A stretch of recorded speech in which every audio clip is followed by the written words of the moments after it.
저희는 지금 이사야를 순서대로 주일마다 살펴보고 있네요. 오늘 46장입니다. 제가 대신 봉독해 드립니다. 벨은 엎드려졌고 느보는 구부러졌도다. 그들의 우상들은 짐승과 가축에게 실렸으니 너희가 떠매고 다니던 그것들이 피곤한 짐승의 무거운 짐이 되었도다. 그들은 구부러졌고 그들은 일제히 엎드려졌으므로 그 짐을 구하여 내지 못하고 자기들도 잡혀갔느니라. 야곱의 집이여, 이스라엘 집에 남은 모든 자여 내게 들을지어다. 배에서 태어남으로부터 내게 안겼고 태에서 남으로부터 내게 업힌 너희여, 너희가 노년에 이르기까지 내가 그리하겠고 백발이 되기까지 내가 너희를 품을 것이라. 내가 지었은즉 내가 업을 것이요 내가 품고 구하여 내리라. 너희가 나를 누구에게 비기며 누구와 짝하며 누구와 비교하여 서로 같다 하겠느냐.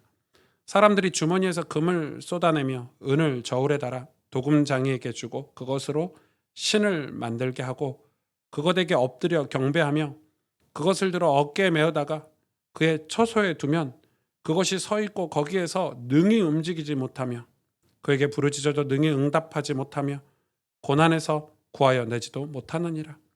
너희 패역한 자들아, 이 일을 기억하고 장부가 되라. 이 일을 마음에 두라. 너희는 옛적 일을 기억하라. 나는 하나님이라. 나 외에 다른 이가 없느니라. 나는 하나님이라. 나 같은 이가 없느니라. 내가 시초부터 종말을 알리며 아직 이루지 아니한 일을 옛적부터 보이고 이루기를 나의 뜻이 설 것이니 내가 나의 모든 기뻐하는 것을 이루리라 하였노라. 내가 동쪽에서 사나운 날짐승을 부르며 먼 나라에서 나의 뜻을 이룰 사람을 부를 것이라. 내가 말하였은즉 반드시 이룰 것이요 계획하였은즉 반드시 시행하리라. 마음이 완악하여 공의에서 멀리 떠난 너희여, 내게 들으라. 내가 나의 공의를 가깝게 할 것인즉 그것이 멀지 아니하나니 나의 구원이 지체하지 아니할 것이라. 내가 나의 영광인 이스라엘을 위하여 구원을 시온에 베풀리라. 아멘.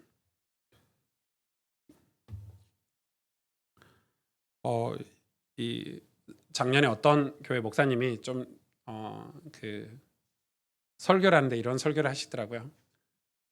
코로나 시대 우리 교회가 받은 응답 이렇게 해가지고 뭔 얘기를 하시냐면 그 코로나 때문에 이제 성도들이 교회를 못 나오니까 유튜브 설교를 이제 듣잖아요. 대다수의 교회들이 온라인 설교를 듣는데 유튜브 조회수가 엄청 늘었다는 거예요. 너무 늘어가지고 그래서 이제 유튜브 조회수가 많이 늘었다는 걸로 그게 이제 응답받았다. 이렇게 많은 조회수가 있다. 뭐 이런 얘기를 한참 하시더니 그 목사님이 지난주 설교 때 회개하시더라고요. 좋은 목사님이죠. 회개한다는 거는. 예. 유튜브가 많이 조회수가 늘어서 좋을 것 같았는데 성도들의 예배가 회복이 되지 않고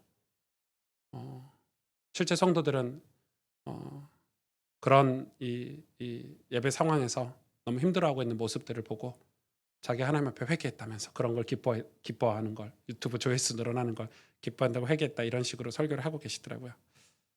제가 구약의 예배, 초기 기독교의 예배 이런 것들을 보면서 엄청 예배의 규례들이 까다롭더라고요. 여러분, 유대인의 안식일 규례는 뭐 한두 가지가 아닙니다. 이 안식일을 지키기 위해서 그 전날부터 준비해야 되는 것들이 진짜 많더라고요. 그 말은 하나님이 우리의 연약함을 너무 잘 아시는 거죠. 우리가 그렇게 만들어 놓지 않으면 하나님을 바라보지 못하는 존재인 걸 너무 잘 아시는 거죠. 하나님 바라보게 해야 되는데 우리가 너희들 알아서 예배해 이러면 우리가 예배가 안 되는 줄 너무 잘 아시는 거죠. 저는 이제 농구 이런 거 되게 좋아하거든요. 농구를 젊을 때 진짜 좋아했는데 잘하진 않지만 그래도 농구장에 가면 농구를 하고 싶어도 못할 때가 있어요. 농구화를 준비 안 해올 때. 복장을 준비 안 해오면 농구를 하고 싶어도 못해요. 공이 없는데 어떻게 농구를 해요. 그냥 길거리에서 농구하는 것도 쉬워 보이지만 농구 공이 있어야 되고 농구화가 있어야 되고 같이 농구할 팀이 있어야 되는 거예요. 예배도 똑같은 거죠. 우리가 예배하는 게 그렇게 중요해요. 그런데 우리는 뭐라고 얘기합니까 지금? 그 본질이 다 깨지고 유튜브 조회수 늘어났다고 그게 하나님 주신 이 시대 응답이다 이렇게 우리가 어리석은 얘기들을 하는 거예요. 우리의 말과 행동을 우리 눈앞에 보이는 근시안적으로 바로 앞에 오는 어떤 이 응답 같은 거에 속아서는 안 되는 거예요. 신앙생활은 본질이 굉장히 중요하죠. 우리가 하나님 앞에 어떤 존재인가, 하나님이 우리를 통해서 뭘 하시려고 하시는가가 굉장히 중요한 거예요. 오늘 이 본문은 바벨론의 포로가 된 이스라엘에게 하나님이 물어보시는 거예요. 그게 너희가 바벨론의 포로가 됐는데 그게 누구의 잘못인가? 하나님 지금 따지시는 거예요. 그걸 묻고 계시는 거예요. 왜 물어보셨겠어요? 바벨론이 그걸 하나님께 원망으로 돌렸기 때문에. 아니 우리가 포로가 될 때 바벨론이 우리를 침략할 때 하나님이 어디 계셨습니까? 왜 우리가 그냥 침략되도록 바벨론의 포로로 끌려가도록 눈깔이 다 뽑히고 질질 끌려가도록 우리를 그냥 내버려 두셨습니까? 하나님 도대체 어디에서 뭘 하셨습니까가 실제 이 고대 문헌에 있죠. 이스라엘의 원망이었어요. 하나님 우리를 지켜주신다면서요. 우리가 하나님의 선민이라면서요. 하나님 우리를 택하셨다면서요. 그런데 왜 우리를 바벨론으로 그냥 끌려가는데 하나님 어디 계셨습니까? 라고 이야기하니까 그게 내 잘못이냐? 그게 누구의 잘못이냐? 지금 오늘 이 본문은 그걸 이스라엘에게 질문하고 계시는 거예요. 물론 이 성경 말고 신앙 말고 일반 이 역사를 보면 이 바벨론이 나쁜 나라죠. 여러분 우리 일반 역사를 보면 로마가 나쁜 나라예요. 뭐 가깝게 일본이 나쁜 나라예요. 일본이 우리나라 침략해서 속국을 만들었으니까 우리 평생 일본 싫어하잖아요. 그냥 그 과거 때문에 일본이 우리를 침략한 것 때문에 평생 일본을 싫어해요.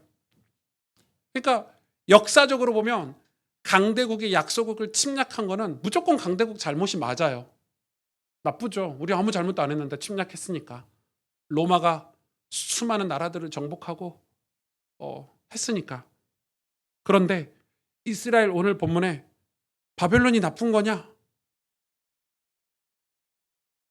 바벨론이 진짜 나쁜 거냐? 지금 그 얘기 하시는 거예요. 그걸 지금 따져 물으시는 거예요. 하나님은 그런 나라들, 바벨론과 같은 나라들을 일으켜 세우기도 하시고 멸망시키기도 하시는 전능하신 분이세요. 그 하나님이 그런 나라를 사용하셔서 이스라엘에게 원하시는 게 있는 거, 요구하시는 게 있는 거예요. 왜냐하면 하나님은 이스라엘을 하나님 제사장 나라를 삼으시겠다고 하셨어요. 하나님 나라, 이방 나라에 구원의 소식을 전할 하나님 나라, 제사장 나라를 삼으시려고 하셨는데 이스라엘이 그 모습을 잃어버렸잖아요. 그리고 우상을 섬겼잖아요. 하나님께 온전한 경배와 찬양을 드리지 않았던 그 이스라엘에게 근본적인 문제가 있다라고, 그게 너희의 잘못이다라고 오늘 하나님이 이 본문에 얘기하시는 거예요.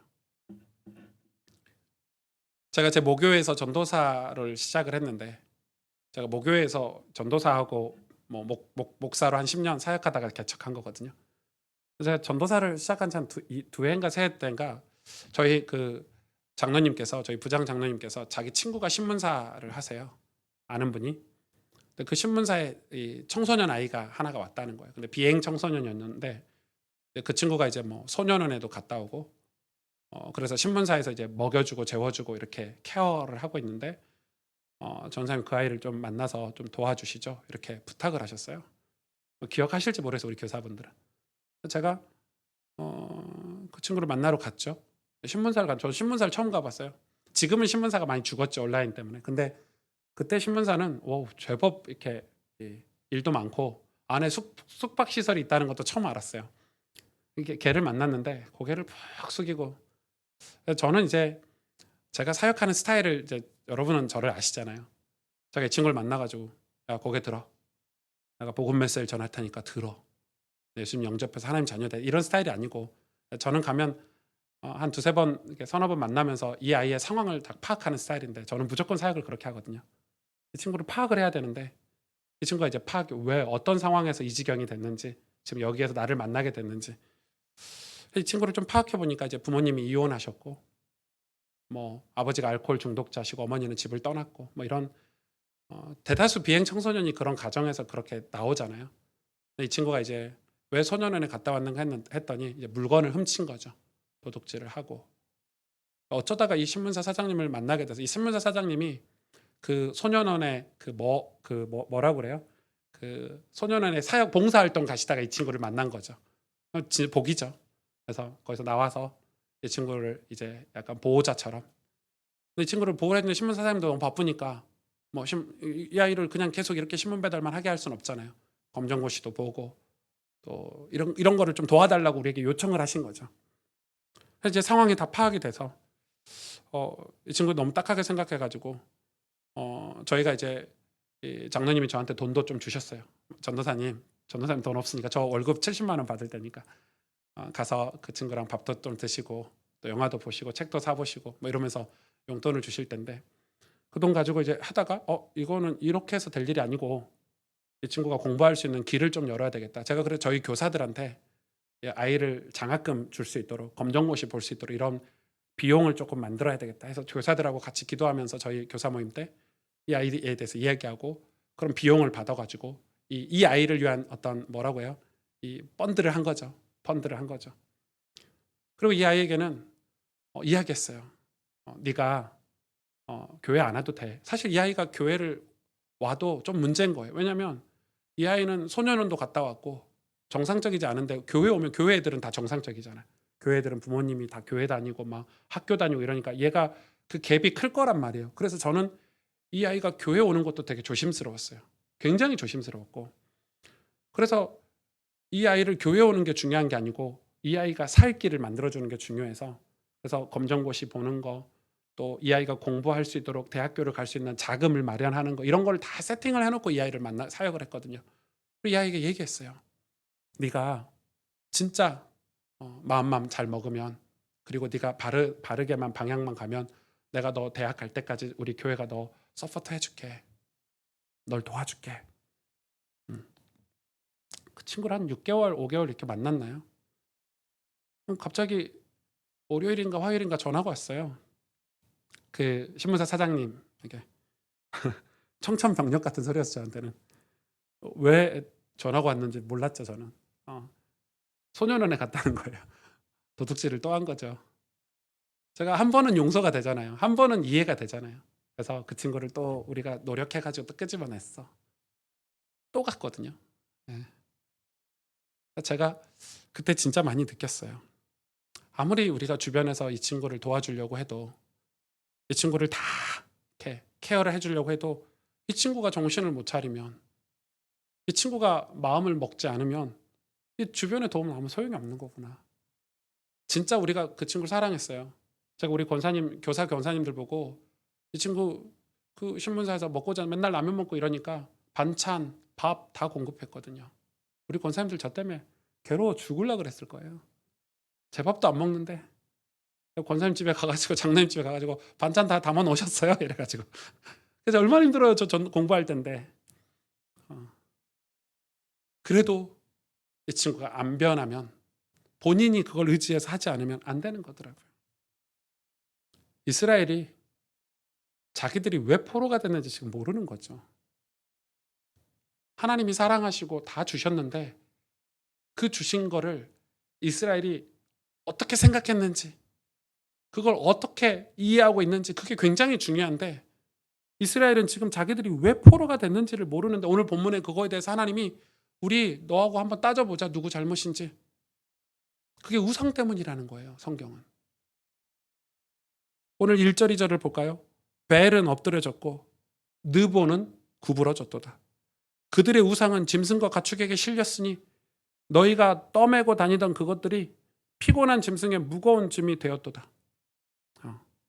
이 벨과 느보는 어디의 우상이냐면 바벨론의 우상이에요. 여러분 바벨론을 다 아실 거예요. 역사를 공부하시는 분들은. 바빌로니아 문명은 진짜 그 고대 근동지방에 특이하고 얼마나 화려했는지 몰라요. 여러분 바빌로니아라는 도시는 와 지금 제가 이렇게 자료로만 봐도 뭐 이렇게 아름다운 도시를 만들 수 있나.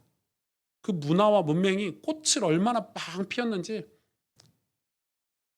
그러니까 이 바벨론의 우상 이 벨과 느보는 그러니까 여러분 그 우상이라는 게 엄청나잖아요. 이 사람들의 모든 문화를 꽃피우게 한 게 우상이다. 이렇게 섬기는 게 우상이니까. 그런데 지금 성경은 뭐라고 얘기하냐면 이 우상이 너희가 떠매고 다니는 우상, 그리고 가축 수레에 실어놨는데 가축이 너무 무겁다고 생각하는 우상, 그게 목각 우상이든 나중에 금과 은으로 만든 우상이든, 심지어 뭐라고 오늘 말씀하시냐면 그 우상이 넘어졌다는 거예요. 그럼 너희가 일으켜 세워야 되는 우상이라는 거예요. 그 우상이 나중에 바벨론을 지켰냐? 못 지켰어요. 바벨론은 페르시아, 다시 말해서 고레스에게 완전히 사라졌고요. 여러분, 그렇게 화려한 문명이 페르시아 때문에, 고레스 왕 때문에 완전히 바벨론은 사라졌거든요. 역사 속에 사라졌어요. 그때 그 우상이 바벨론을 지킬 수 있었냐? 못 지켰다는 거예요. 우상이 그렇게 어리석은 거라는 거예요. 하긴 어떤 절에 가니까, 저는 이렇게 가끔 이렇게 바람 쐬러 절에 가거든요. 공기 좋은데. 절에 가니까 거기에 거의 써 있더라고요. 그 불상을 세워놨는데 불상을 잘못 만든 거야. 이 기반을 잘못 만들었어. 불상을 세워놨는데 불상이 이렇게 이 기초를 잘못 세워갖고 이렇게 넘어진 거지. 근데 그걸 세워놔야 되는데 그대로 넘어졌는데 사람들이 더 많이 오는 거지. 그래가지고 그걸 그대로 뒀다 이렇게 해가지고 그 넘어진 불상을 사람들이 와서 막 절하고 이렇게 하고 있더라고요. 제가 되게 웃었어요. 코미디아나. 그쵸? 그게 우상이에요. 그런데 여러분, 그렇게 별거 아닌 우상이 우리 삶에, 우리 마음에, 우리 손에 탁 들어와서 우리가 그거에 놓지 못하는 이유가 있겠잖아요. 우상을 손에 왜 쥐고 있을까? 그것은 전부 뭐 때문이죠? 상황 때문이에요. 상황. 우리 삶에서 만나는 상황 때문에 그 하찮은 목각, 은과 금으로 만든 그 우상이 우리에게 신이 되는 거예요. 어떤 분이 자기 아이가 셋인데 첫째 아이가 교통사고가 나서 죽은 거예요. 죽었어요. 죽어서 이 사람이, 첫째 아이가 죽으니까 너무 슬프잖아요. 불안하고. 그래서 누굴 찾아갔냐면 점쟁이를 찾아간 거예요. 유명한 점쟁이를 찾아간 거예요. 그런데 하필이면 그 점쟁이가 뭐라고 얘기하냐면, 여러분 들어보세요. 그 점쟁이가 둘째, 셋째도 위험하다는 거예요. 여러분, 그 말에 안 넘어갈 부모가 어디 있어요? 그건 점쟁이 잘못이 아니라 그 말에 안 넘어갈 부모가 어딨냐고. 그래서 뭘 해야 되냐고 말하냐면 구출해야 된대요. 그래서 이분이, 제가 만났을 때가 1,500만 원짜리 구슬 하고 있을 때예요. 그래서 제가 물어봤어요. 처음부터 이렇게 비싼 구슬을 하셨습니까? 처음에는 100만 원짜리, 200만 원짜리 이렇게 시작해서 아예 굿이 일상이 돼버렸어. 그 굿을 안 하면 불안하고 둘째, 셋째도 교통사고 날까봐, 죽을까봐 사로잡혀 버린 거지. 아, 그 첫째가 교통사고 나서 죽은 그 상황이 우상이 손에 쥐게 돼버리는 거구나. 무서운 거죠. 그게 문화거든요. 왜 우상을 섬깁니까? 그런 상황 때문에. 그래, 그분은 굿에 완전히 빠져서 사는 거예요. 굿을 안 들이면 불안한 거예요. 우상이 별거 아닌데, 아무것도 아닌 그냥 사람이 만든 건데, 그게 우리에게 신이 되는 것은, 우리의 손에 이렇게 쥐어지고 우리 마음을 장악하고 우리 삶을 장악하는 것은 어떤 상황 때문에 그렇죠. 그렇다면 우리도 잘 살펴봐야 되겠죠. 우리가 냉정하게 우리의 신앙도 점검해 봐야 되겠죠. 우리가 어떤 성공을 바라고 어떤 목표를 정하는, 사람은 다 그런 게 있잖아요. 사람은 뭔가 원하는 게 있잖아요. 성공하고 싶고 뭔가 바라고 싶은 목표가 있잖아요. 그런데 그게 혹시 우리 안에, 교회 안에 신앙으로 포장되어 있지는 않는가? 제가 한 남자 집사님이에요. 제가 저희 교단 본부에서 일할 때 만난 분인데, 그 집사님을 우연찮게 이렇게 제가 어떤 성경 공부 모임을 인도하러 갔는데, 거기 이제 끝나고 저에게 도움을 구하시는 거죠. 근데 그분이 평판이 좋았어요. 그 모임에서나. 그리고 저 본부에서 뭐 일도 하고, 또 제가 봐도 사람이 젠틀하고, 뭐 훈련도 잘 받고 이런 것 같아요. 그런데 이제 자기가 하는 얘기는, 자기가 지금 가정에도 문제가 있고, 자기 인생을 한마디로 표현을 이렇게 하더라고요. 밑빠진 독에 물 붓는 것 같대요. 자꾸 뭐가 꼬이고 풀리지 않는다는 거예요. 제가 그래서 의문이잖아요. 겉으로 볼 때는, 사람들이 볼 때는 괜찮은 사람인데, 제가 봐도 괜찮은 사람인데 뭐 때문에 이 사람이 이런 은밀한 죄가 있고 뭐가 있고 이런 것들이 풀리지 않을까? 제가 그분을 좀 몇 번 만나기로 했어요. 처음에 잘 이야기를 안 하시더라고요. 제가 제일 먼저 물어보잖아요. 저의 확인은 예배는 어떻게 드리세요? 이분은 모든 말을 다 두루뭉실하게 해요. 정확하게 얘기하잖아요. 저 예배 잘 드리고 있죠, 목사님. 이런 스타일이에요. 예배를 도대체 어떻게 잘 드리고 계세요? 주일날 예배 드리는 거예요? 그랬더니 예, 주일날 예배 드리고 그다음 나머지는요. 주일 예배 잘 드리고 있죠. 그게 끝인 거예요. 그러니까 알고 봤더니 주일날 그냥 예배 한번 드리는 거예요. 주일날 예배 한번 드리는 게 신앙생활 잘하는 거라고 자기는 착각하고 사는 거죠. 그래 더 궁금했어요. 제가 한참 만나고 이제 거의 그분에 대해서 파악이 되고 나서 질문한 첫 번째 질문이 집사님 일주일 동안 월요일부터 토요일까지 주일을 포함해서 하나님 앞에서 무릎 꿇는 시간이 혹시 있으세요? 없다는 걸 확신하고 예. 그래 자기는 이렇게 제가 무릎 꿇는 시간이 있냐고 구체적으로 물어봤는데 그분 대답이 저 기도하죠. 아니 기도하는 거 말고 무릎 꿇는 시간이 있으세요? 당황하시죠? 생각해 보니까 없거든. 그래서 제가 물어봤죠. 그럼 기도하신다고 하는데 기도는 어떻게 하세요? 아침에 일어나면 하고요. 밥 먹을 때도 하고요. 아, 집사님 생각해도 좀 어이가 없죠.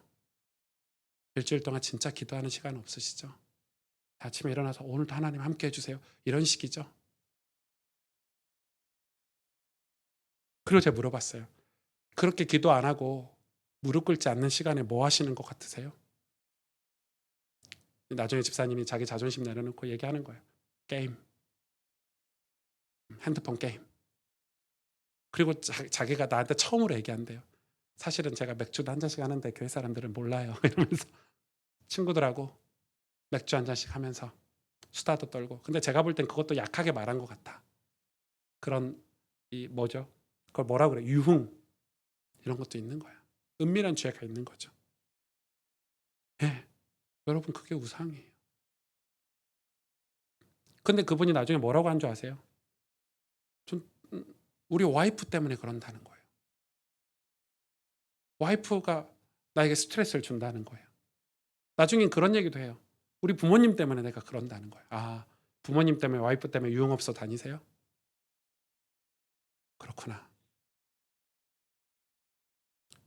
우상 때문에 하나님하고 교제가 끊어지는 거예요. 우상은 땅을 쳐다보게 만들며 살게 만들거든요. 땅을 쳐다보고 살게 만들면 그 순간부터 우리는 영적으로 느끼지 못하는 거예요. 여러분 우상이 얼마나 무서운지 아셔야 돼요. 절대 하늘을 쳐다보지 못하게 해요. 왜냐하면 하늘을 쳐다보면 깨닫거든요. 우리는. 우리가 하나님을 바라보면 우리는 갱신이라는 걸 해요. 깨달아요. 여러분 저도 진짜 힘든 일 있잖아요. 목사도 힘든 일이 있어요. 뭐 가정에 힘든 일이 있을 수 있고 제 삶에 어려움이 있을 수 있고 근데 저는 진짜 힘든 일이 있으면 기도가 안 나오더라고요. 솔직히 말해서. 목사인데 기도가 잘 안 나와. 힘드니까. 아유 힘들어. 근데 저의 비결은 저의 방법은 찬양을 불러요. 저 음치고 박자치인데 찬양을 너무 좋아해요. 찬양을 부르면 진짜 찬양을 부르면 회복이 돼요. 신비한 경험이죠 저한테는. 찬양을 부르면 이런 생각이 들어요. 내가 지금 뭔 생각하고 있지? 이런 거 있죠. 훅 깨달아요. 내가 왜 지금 이런 생각을 하고 있지? 저는 이제 제가 진짜 힘들 때는 찬송을 부르고 찬양을 듣기도 하고 이렇게 하는데 그게 없는 거죠. 그걸 다 빼앗아 가버리는 거예요 우상은. 그러면서 3절 7절에 이렇게 얘기하고 계시는 거예요 하나님이. 야곱의 집이요 이스라엘 집에 남은 모든 자요. 이건 조금 번역이 잘못됐어요. 이스라엘의 남은 모든 자요 이렇게 번역하면 안 되고 포로로 끌려가고 남은 모든 자요 이렇게 해서 번역해야 돼요. 지금 이 상황은 포로로 많이 죽기도 하고 끌려가죠. 막 눈깔 뽑히고 부모님들은 끌려가고 이스라엘 땅에 남아있는 사람들이 있는 거예요. 그 남은 자들에게 지금 얘기하는 거예요. 이야기하는 거예요. 뭐라고 말하냐? 배에서 태어남으로부터 내게 안겼고 태에서 남으로부터 내게 업힌 너희여. 하나님 지금 이야기하는 거예요. 너희가 노년에 이르기까지 내가 그리하겠고 백발이 되기까지 내가 너희를 품을 것이라. 내가 지었은즉 내가 너를 업을 것이요 내가 품고 구하여 내리라. 그러니까 지금 우상은 그런 존재인데 하나님은 내가 너를 태중에서부터 모태에서부터 내가 너를 지었어. 내가 너의 창조주야. 그 정도가 아니고 너희가 태어나서 백발이 될 때까지 내가 너를 구하여 내려고 내가 너를 업고 있어. 이렇게 표현을 하시는 거예요. 하나님은 인간이 태어나서 죽을 때까지 구원의 기회를 주셨잖아요. 우리를 구원하시려고, 죄에서 건지시려고 일하시는 하나님이세요. 이스라엘은 오죽할까요? 하나님이 선택한 민족인데 업었다고 표현하고 안 왔다고 표현해요. 내 자식이라 이거죠. 내 자식이라 이거예요. 여러분 백발이 나도 내 자식이잖아요. 부모에게서는. 백발이 나도 부모에게는 내 자식인 거예요. 하나님 그렇게 하시는 거예요. 그런데 이게 하나님이 이 말씀을 하시는 이 내용이 공의의 하나님이라는 거예요. 자, 공의에 대해서 우리가 생각해 봐야 돼요. 이 공의는 단순한 법이 아니에요. 공의는 하나님이 우리를 사랑하시기 위해서 약속하신 약속이에요. 그 사랑을 이루기 위해서 약속하신 약속이에요. 만약에 공의가 없다면 하나님에게 우리는 다 죽어 이 자리에 있을 수가 없어요. 우리 인생에 똑같은 기회를 주시기 위해서 하나님이 공의라는 거를 당신이 약속해 놓으셨어요. 이런 거죠. 내가 내 마음대로 진노하고 내 마음대로 화내고 내가 내 마음대로 너희를 구원 안 해. 이게 아니도록 감정적이지, 하나님에게 이렇게 표현하기 좀 그렇지만 하나님에게 감정적이지 않도록 약속해 놓으신 게 공의예요. 그리고 당신이 사랑을 우리에게 베푸시기 위해서 그 사랑의 발판이 되는 거죠. 공의. 하나님 스스로 자기 마음대로 하지 않겠다는 약속. 공의가 없다면 우리는 구원받지 못해요, 여러분. 제가 수학을 잘 못하긴 하지만 여러분 4 곱하기 5 이 정도는 다 하실 줄 알죠? 4 곱하기 5는 여러분 정도면 20 이렇게 나와야죠. 한빈이는 아직 곱하기를 이제 배우고 있는데 한빈이한테 4 곱하기 20하면 한참 걸려요. 왜냐하면 4를 5개를 만들어야 돼 머릿속에. 그래서 합치거든요. 한빈이 그 연사는 그렇게 하더라고요. 4 곱하기 5는 어려워. 근데 5 곱하기 4는 엄청 쉬워. 5가 4개 있으니까 20이야. 뭐 이런 식인데 4 곱하기 5는 20이에요. 수학은 그런 정답이 있는 학문이잖아요. 다른 학문과 달라요. 그런데 시험 문제를 4 곱하기 5를 내놨더니 어떤 아이가 19를 썼네. 또 어떤 아이는 10을 썼어. 수학 점수 매기는 선생님이 정답을 체크하는 선생님이 19 쓴 아이가 너무 안타까운 거야. 10은 확실히 틀렸는데 짝대기 짝 꺼버리는데 19 쓴 아이는 왠지 너무 안타까운 거야. 그런가요? 수학이 그런 학문인가요? 그래서 19 쓴 아이에게 90점을 줬네. 그러면 그 아이는 영원히 망치는 거예요. 그리고 그 수학 선생님은 영원히 수학 선생님을 못해. 신뢰를 잃어버린 거야. 수학은 그런 학문이 아니에요. 수학은 정답을 추론해서 찾아내는 학문이거든요. 19는 10이나 19나 뭐 200이나 300이나 똑같은 오답이에요. 공의가 그런 거란 말이에요. 수학의 마치 공식처럼 공의는 그런 거예요. 누구에게나.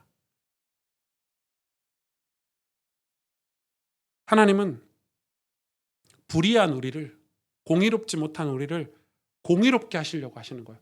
그런데 우리가 영원히 공의로울 수 없다는 걸 아시고 우리의 죄를 깨닫게 하시는 율법을 만드셨고, 그리고 그 율법대로 당신이 이 땅에 어린 양 예수 그리스도로 오신 거예요.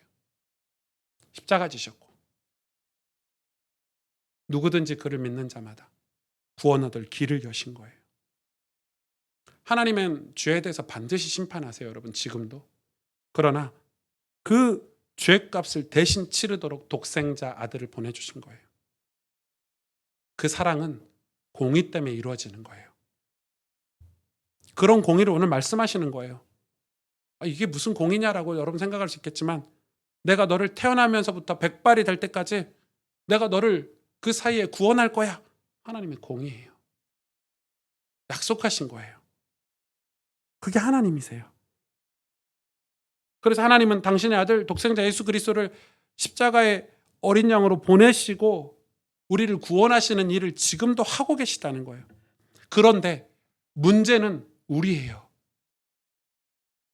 하나님은 공의로우신데, 하나님은 사랑이신데, 하나님은 사랑이시라. 그런데 문제는 우린 거예요.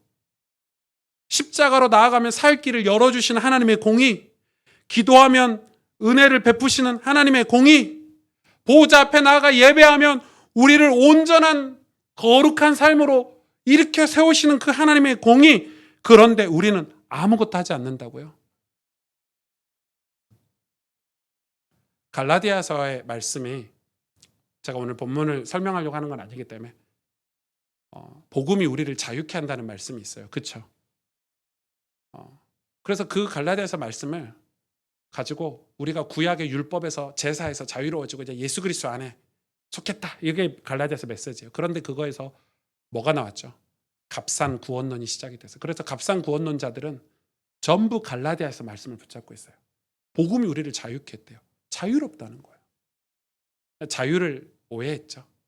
마음대로 살아도 되고, 구원받았으니까 우리 마음대로 살아도 돼, 이렇게 갈라디아서를 잘못 풀었어요. 그런데 갈라디아서를 여러분 읽어보세요. 사도 바울이 뭐라고 얘기하나? 그리스도께서 우리를 자유하게 했으니 하면서 하는 얘기가 뭐예요? 우리가 그리스도께 속해야 된다는 얘기를 하는 거예요. 우리가 아무것도 하지 않는 게 신앙생활인가? 하나님의 공의는 나를 통해서 세상에 드러나요. 하나님의 사랑은 사랑을 받던 사람이 하나님을 다시 사랑할 때 하나님의 사랑이 완성이 되는 거예요. 여러분, 누군가를 사랑해요. 근데 저 상대방이 그 사랑을 받아주지 않으면 나는 스토커예요. 요즘은 스토커가 큰 범죄죠. 계속 내가 널 사랑한대. 연예인을 쫓아다니면서 나는 너밖에 없대. 연예인은 싫은데, 얘가 싫은데 집 앞에 막 서 있고 문자 막 매일 보내고, 스토커죠. 그건 사랑이 아니에요. 공의는 뭡니까? 하나님만 공의로우신가요? 우리는 공의롭지 않아야 되나요? 우린 사랑하지 않아야 되나요, 하나님을? 그러니까 우리의 신앙이 거기서 멈춰버린 거야. 잘못된 값산 구원론에서.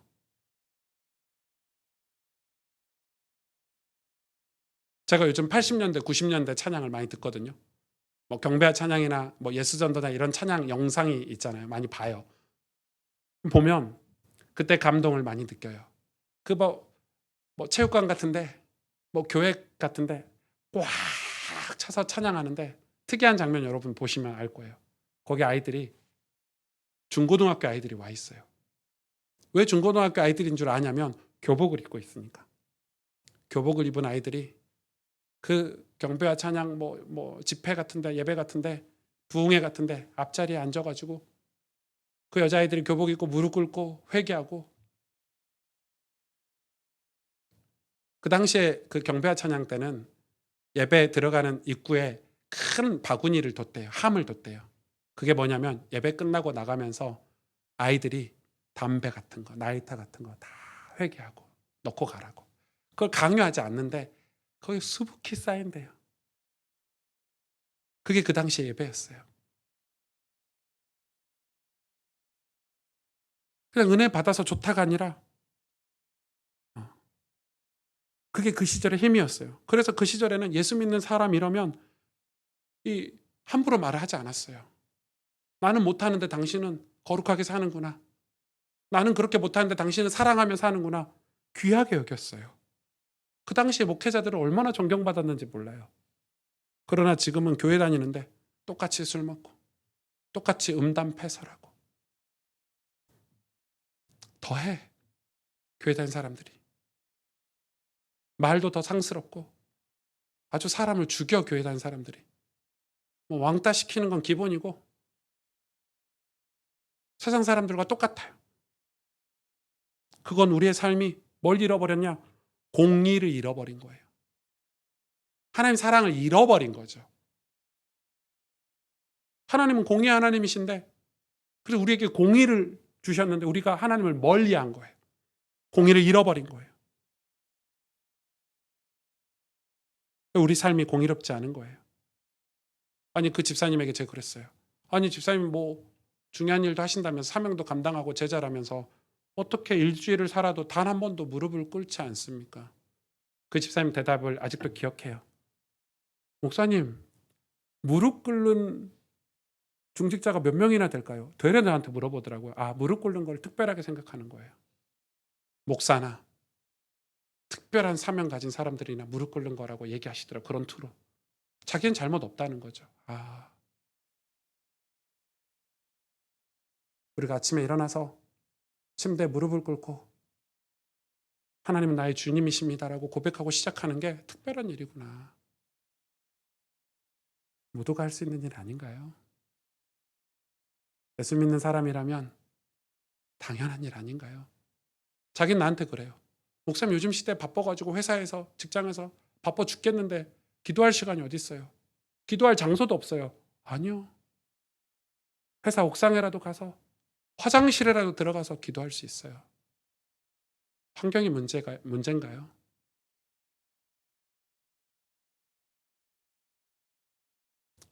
주일 예배 한 번 드린 걸로 신앙생활 잘하고 있다고 생각하는 세대예요, 지금. 그런 자들에게 하나님 이렇게 말씀하세요. 너희 패역한 자들아, 이 일을 기억하고 장부가 되라. 이 일을 마음에 두라. 이 장부는 원어에는 이 장부의 의미가 좀 다르게 기록되어 있어요. 이 너희 패역한 자들아 이 일을 기억하고 장부가 되라. 이 장부를 하나님과 의논하자. 이렇게 돼 있어요. 근데 왜 장부라고 기록됐냐면 의미는 맞아요. 너희가 대장부답게 장부답게 나와서 따져보라 이 말이에요.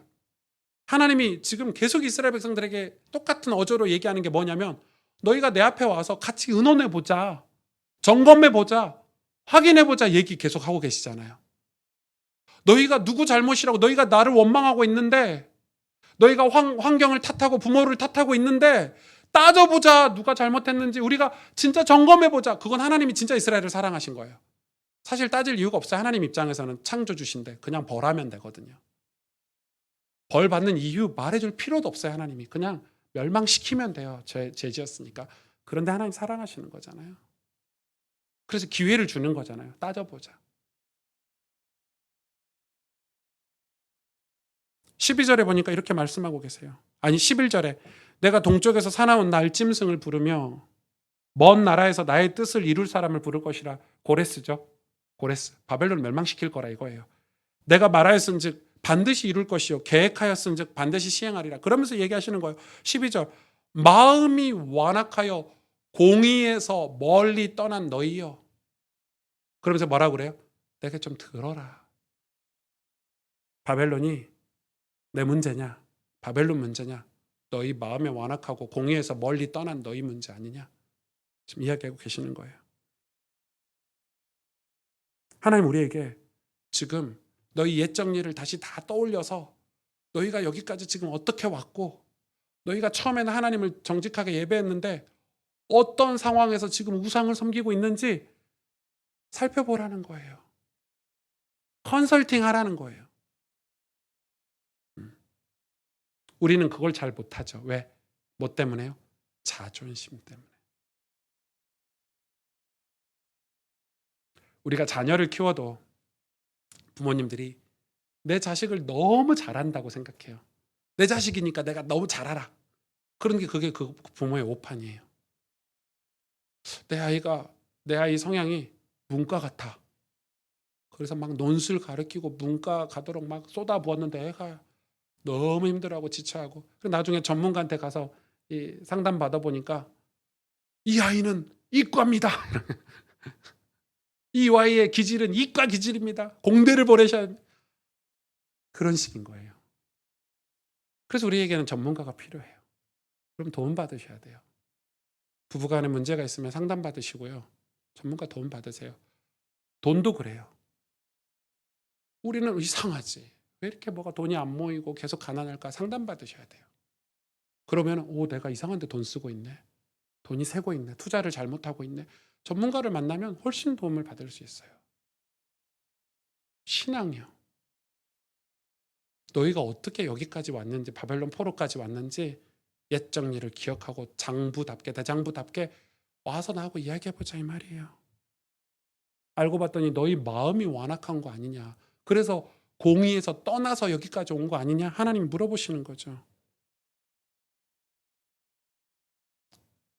보통 그 가난한 분들, 저는 이제 비브리지 사역을 하니까 가난한 가정을 많이 만나잖아요. 저희 집도 가난했고. 근데 이제 가난한 집도 가보면 진짜 가난해.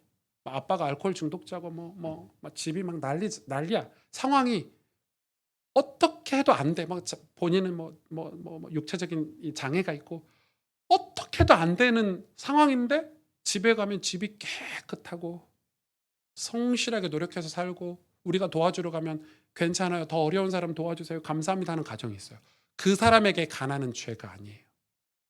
이해가 되시죠? 그런데 똑같은 상황이에요. 아빠가 알코올 중독자고 똑같은데 집에 가면 진짜 이건 돼지우리보다 더 지저분해. 포기하고 사는 거야. 그런데 더 놀라운 거는 아빠 때문에 엄마 때문에 얘기하면서 지도 알코올 중독자의 길을 가. 그 사람에게 가난은 죄야. 그럼 그 사람의 가난은 죄예요. 너무 큰 죄죠. 가난해도 성실하게 하나님을 바라보고 자기 삶을 가꾸면서 사는 사람들은 죄가 아니에요. 가난. 부자에도 마찬가지겠죠. 똑같은 기준을 제시하면. 여러분 힘들고 어려우면 보통 간절해야 돼요. 힘들고 어려우면 사모하는 마음이 있어야 돼요. 그런데 자존심 때문에 끝까지 가버리는 그게 이스라엘이었어요. 하나님이 돌아오라고 몇 번의 기회를 주셨는데 마음이 더 안악해지는 거예요. 한 번 우상을 섬기니까 하나님이 야 우상 내려놓고 나를 바라봐. 이제 자존심이 상하는 거지. 어떻게 하나님과 자존심 대결을 할까 싶지만 상황이 그렇게 만드는 거예요. 공의에서 멀리 떠난 너희여 내게 와서 들어라. 여러분 우리가 왜 예배라는 걸 하고 묵상이라는 걸 합니까? 안 그러면 우리는 공의에서 멀리 떠나게 돼 있어요. 하나님의 보살핌, 하나님 우리를 안고 업으시고 구원해 내리라 하시는 그 공의에서 우리가 말씀을 듣지 않고 우리가 기도하는 삶이 아니라면 금방 그걸 까먹어 버려요. 그래서 어떤 상황에서 우상을 섬기는 게 당연하다듯이 그렇게 시작하게 돼요. 예수 믿는 분들이 왜 하나님에게서 멀어지냐? 그래서 우리는 우상에게 마음을 주지 않으려는 노력이 필요한데 그게 신앙이에요. 그게 신앙 생활이에요. 13절에 이렇게 기록하고 있어요. 내가 나의 공의를 가깝게 할 것인지 그것이 멀지 아니하나니. 이거는 두 가지 의미가 담겨져 있죠. 하나는 하나님이 이스라엘을 구원하시겠다는 의미예요. 공의를 가깝게 하시겠다는 의미예요. 다시 회복시키겠다는 의미예요. 그러나 또 하나는 우리 개인에게 적용할 거는 우리가 다시 공의를 회복하고 하나님을 가까워지기를 원하시는 거예요. 우리는 마음의 근육이라는 게 필요해요. 요즘 세대들은 겉은 엄청 장성하고 기술도 많고 스킬도 많고 돈도 많고 화려한 문화와 발전된 문화 속에 사니까 지식도 많은 것 같은데 뭐가 약점이냐면 마음의 근육이 없어요. 그래서 쉽게 욱하고 쉽게 포기하고 쉽게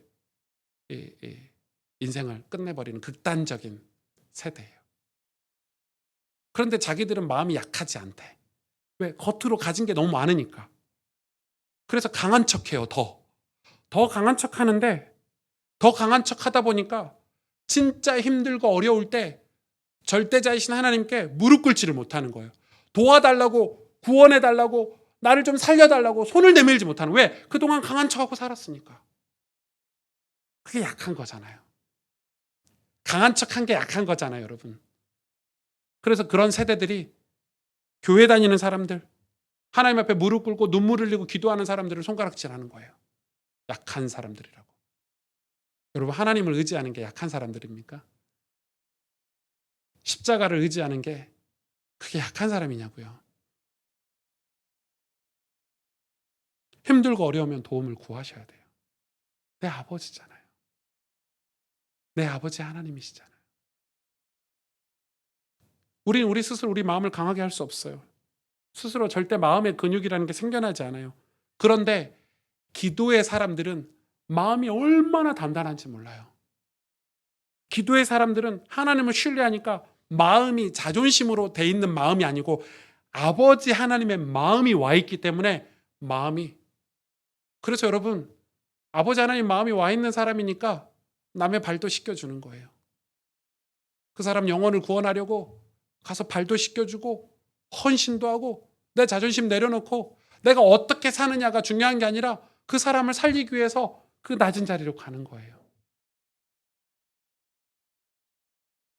그게 엄청난 힘 있는 사람이죠.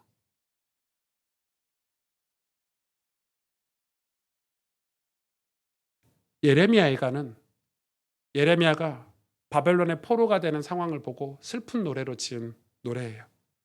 1절에 보니까, 4장 1절에 보니까 슬프다 어찌 금이 빛을 잃고 순금이 변질하였으며 성소의 돌들이 거리 어기마다 쏟아졌는 거 안타까워하는 거예요. 그러면서 3절에 보니까 들깨들도 젖을 주어 그들의 새끼를 먹이나 딸 내 백성은 잔인하여 부모 보고 잔인하대요. 마치 광야의 타조 같도다. 왜 잔인하냐? 4절에 보세요. 젖먹이가 목말라서 혀가 입천장에 붙으며 어린 아이들이 떡을 구하나 떼어줄 사람이 없도다. 이스라엘의 부모들이 영적인 의미로는 우상을 섬겨서 바벨론의 발전된 문화에 빠져가지고 자기 자녀들은 입천장에 혀가 붙어가지고 있어서 떡을 달라는데 떼어주실 사람이 없는 거예요. 잔인하다 표현했어요. 잔인하다. 금이 빛을 잃었다고 표현하는 거예요.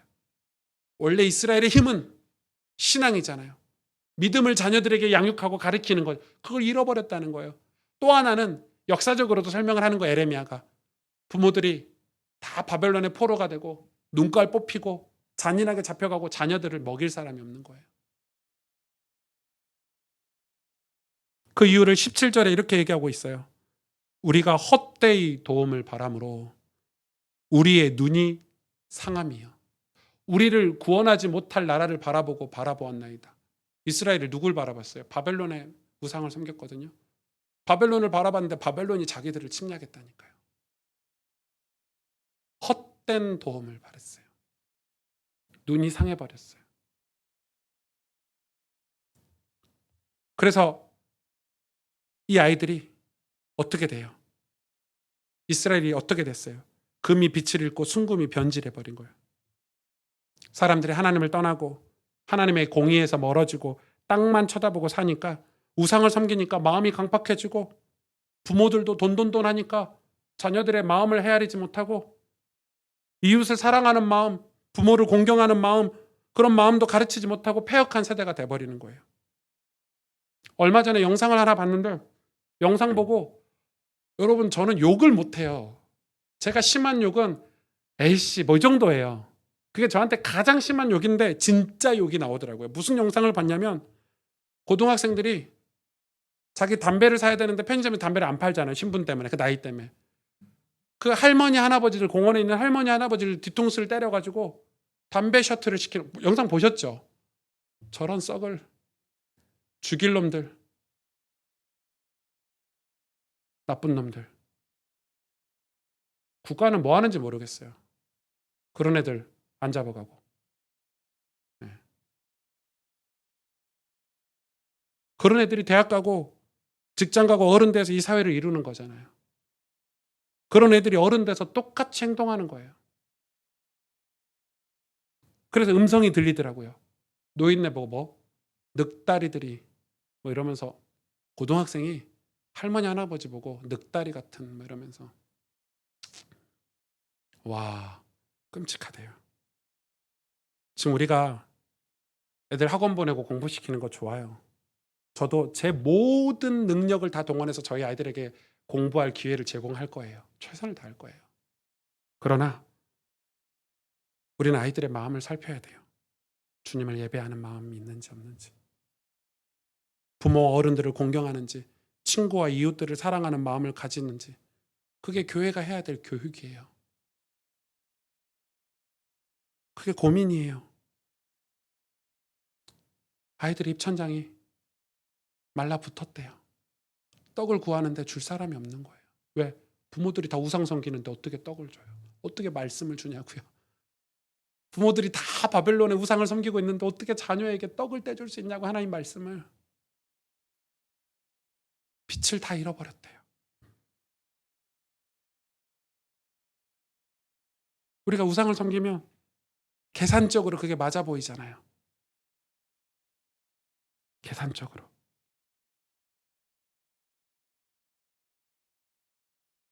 그런 에레미야가 3장에 이렇게 기록하고 있어요. 신기하죠.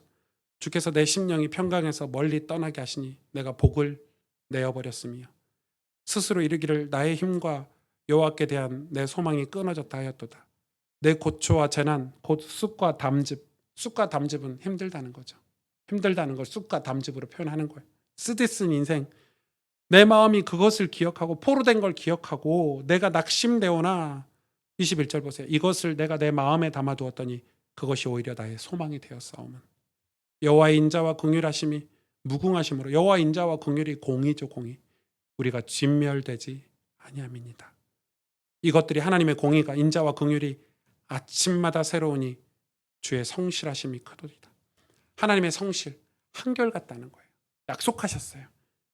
주님이 다시 이 땅에 오실 때까지 이 아침마다 새로운 그 은혜, 하나님을 만날 수 있는 길을 약속하신 거예요. 그러면서 23절에 24절에 내 심령에 이르기를 여호와는 나의 기업이시니 하나님을 나의 기업 삼으면 그러므로 내가 그를 바라리로다. 하나님을 기업 삼아야 하나님을 바라볼 수 있겠죠. 기다리는 자들에게나 구하는 영혼들에게 여호와는 선하시도다.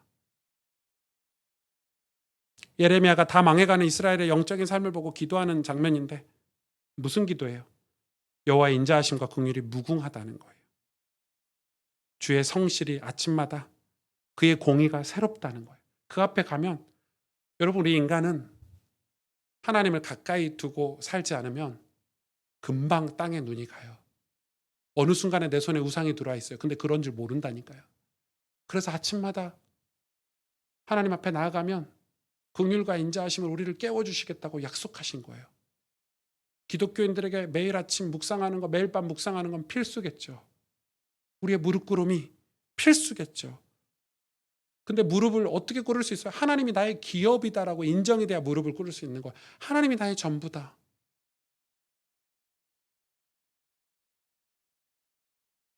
다 포로가 됐을 때 하나님을 원망했어요. 부모님 때문에, 정치인 때문에, 하나님 때문에. 그런데 이 포로가 된 과정 중에 그렇지 않은 인물이 있죠. 그게 다니엘이에요. 다니엘 1장 8절에 보니까 다니엘은 뜻을 정하여 왕의 음식과 그가 마시는 포도주로 자기를 더럽히지 아니하리니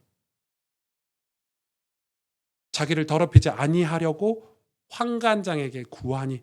이게 어떤 상황이냐면 바벨론의 정책 중에 하나가 바벨론 자체가 똑똑한 사람이 많지가 않아요. 민족적으로. 유대인들은 똑똑한 친구들이 많잖아요. 그래서 이 아이들을 어릴 때 데려다가 바벨론식으로 이름을 주고 계명하고 엄청나게 잘해주고 바벨론을 위해서 일해라 이런 제도를 만든 거예요. 그런데 다니엘이 똑똑해서 끌려가서 그런 이제 왕 앞에 나가서 이 아이를 저희가 선발했습니다 이런 장면이에요. 그런데 왕 앞에 나가는데 그 당시 왕 앞에 아무나 나갑니까? 옷도 갈아입히고 얼굴도 윤기가 나고 우리가 잘 케어했다. 그 케어하는 스태프들이 그 공직자들이 이 왕한테 잘 보여야 될 거 아닙니까? 그래 그런 교육하는 과정이 있는데 왕의 음식, 포도주, 이 왕의 음식은 의미가 있어요. 왕이 먹던 음식이 아니고 우상을 섬기던 음식이에요. 그 당시 왕은 우상을 섬기는 바벨론의 신을 섬기는 음식을 왕이 공유해서 같이 먹었거든요. 그러니까 다니엘은 아는 거 이게 음식이 어떤 음식인가. 우상을 섬기는 음식이에요. 이거 얼마나 배고프겠어요. 포로가 어린 나이에. 고기인데. 근데 뭐라고 얘기합니까? 그걸 먹지 않겠다. 그걸 이야기까지 해요. 행동으로. 그래서 뭐라고 해요? 환관장이 아니야. 너 이거 안 먹으면 내가 혼나. 이런 식으로 얘기하니까 하는 말이 그럼 열흘 동안 테스트 해보세요. 제가 채소와 물만 먹겠습니다. 얼굴에 윤기가 나죠. 그러면서 하나님이 그 친구에게 겉모양 윤기가 아니라 뭘 주시죠? 지혜를 주시죠. 왕의 꿈을 해석해서 나중에 다니엘이 높은 자리에 올라가요. 근데 높은 자리에 올라갔으면 잘 풀려야 되잖아요. 다니엘서 6장에 보니까 이 다니엘 6장에 다니엘을 환관장으로 세웠어요. 고관으로 세웠어요. 총리 3명을 세웠는데 그 중에 하나로 세웠어요. 그런데 나머지 총리와 고관이 다니엘을 질투하는 거예요. 왜? 바벨론 왕이 원래 나를 사랑했던 왕이 저 이방에서 온 다니엘을 너무 사랑하고 좋아하거든요. 그래서 이 사람들이 권모술수를 꾸미는 거예요. 다니엘을 죽여야 되겠다. 그래서 자기 사람들을 시켜서 다니엘의 흠을 알아봐라. 야, 흠이 없네.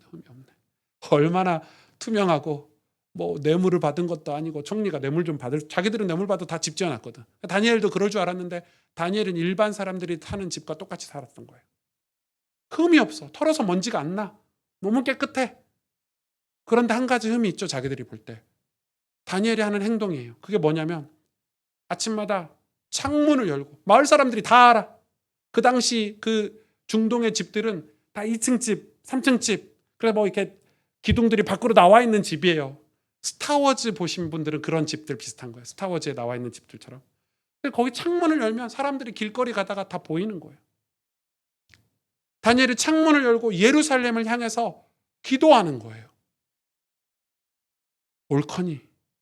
그래서 이 사람들이 이 왕 몰래 뭘 짰어요. 왕을 즐겁게 해주는 거예요. 그 왕도 그 순간에 넘어간 거죠. 뭐라고 했냐면, 왕이요, 우리나라 이방인들이 많이 들어와 있고 왕이 우리나라에 이렇게 와 있는데 왕을 신으로 섬기지 않는 민족이 훨씬 있으면 안 되잖아요.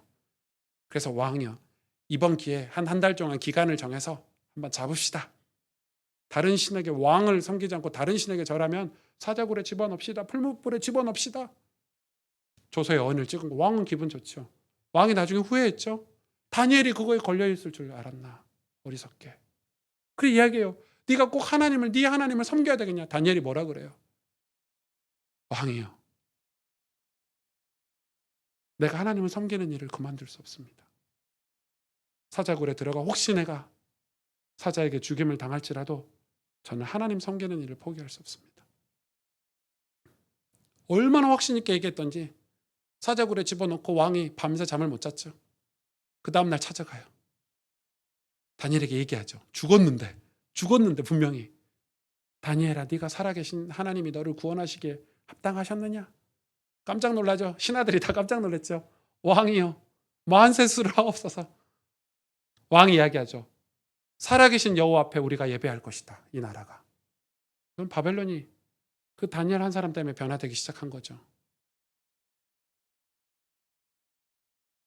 우리는 포로가 된 상황, 환경, 부모 탓, 뭐 이런 탓을 하지만 다니엘은 그런 극심한 환경 속에서 전혀 부모 탓을 하지 않았어요. 환경 탓을 하지 않았어요. 포로 탓을 하지 않았어요. 자기가 있는 그곳에서 하나님을 예배했어요. 기독교 신앙 중에 이런 말들이 많아요. 내가 준비되면 하나님이 나를 사용하실 거야. 그건 틀린 말이에요. 내가 준비되면 하나님 사용하신 게 아니라 준비하기 시작할 때부터 하나님 나를 사용하시는 거예요. 다윗을 목동 때부터 사용하셨고 요셉은 감옥 때부터 이미 하나님 사용하셨어요. 그를.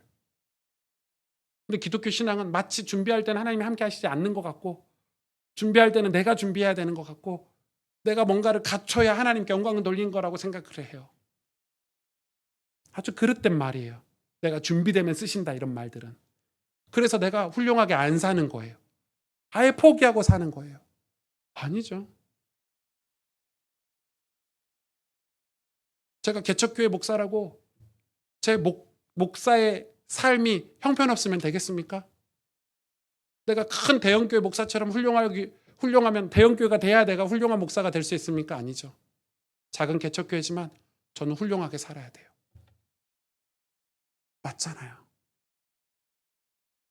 다니엘이 그런 거예요.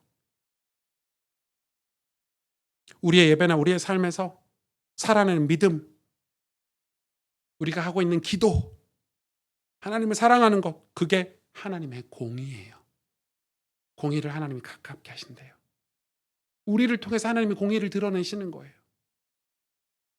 우리가 하늘을 바라보는 것, 우리가 하나님을 사랑한다고 고백하고 이웃을 사랑하는 것, 그게 전부 다 하나님의 공의예요. 공의. 그런 삶은 환경 때문에 부끄러워하지 않고 자존심 상해하지 않아요. 우리가 진짜 회복해야 될 것은, 여러분, 이스라엘이 잃어버린 게 집, 땅, 재물, 성읍, 아니면 그들이 오랫동안 이루었던 문화, 바벨론의 포로가 돼서 쑥대밭이 된 그 문화, 그게 아까운가요? 아니요. 진짜 그들이 잃어버린 것은 주님을 바라보고 예배하고 하나님의 백성답게 멋있게 살았던 금빛과 같은 신앙이었어요. 그 신앙을 잃어버린 걸 하나님 안타까워하시고, 이스라엘은 자기가 이뤄놨던 문맹을 잃어버린 걸 안타까워하는데, 하나님은 그게 중요하지 않은 거예요. 그거 금방 일으켜 세우는 거예요. 그러나 우리가 정신을 잃어버리면 다 잃어버리잖아요. 나라, 정신 잃어버리면 다 빼앗기는 거예요. 나라도. 정신이 살아있었기 때문에 우리나라가 독립도 할 수 있었고, 여태 지금 이 이상한 공산주의나 외부 침입으로 지키고 있는 거 아닙니까? 우리나라가 뭐가 있습니까? 지하자원이 있습니까? 뭐가 있습니까? 정신이 있으니까. 뭐 IMF 때 금가락지 다 내고 이런 나라가 어디 있나요? 전 세계에. 신앙도 똑같아요. 그게 총명이에요. 총명. 깨어있는 것. 우리가 이 땅을 닮아가려고 애쓰고 노력하면서 하나를 바라보지 않는다면, 우리가 아침마다 우리에게 새로운 은혜를 주시는 주님을 의지하지 않는다면, 그건 가장 어리석은 삶이에요. 우리가 우리의 환경들, 우리의 상황들, 그게 진짜 문제인가요? 우리나라 지금 복잡하자 코로나니 경제니, 사실 그게 진짜 문제인가요? 아니잖아요. 내 영혼이 주님을 잃어버리고 있는 것, 내가 주님의 공의에서 멀어져 있는 게 진짜 문제잖아요. 교회가 진짜 회복해야 될 것은 내가 금빛처럼 반짝반짝 빛나는 신앙이에요. 같이 기도하겠습니다.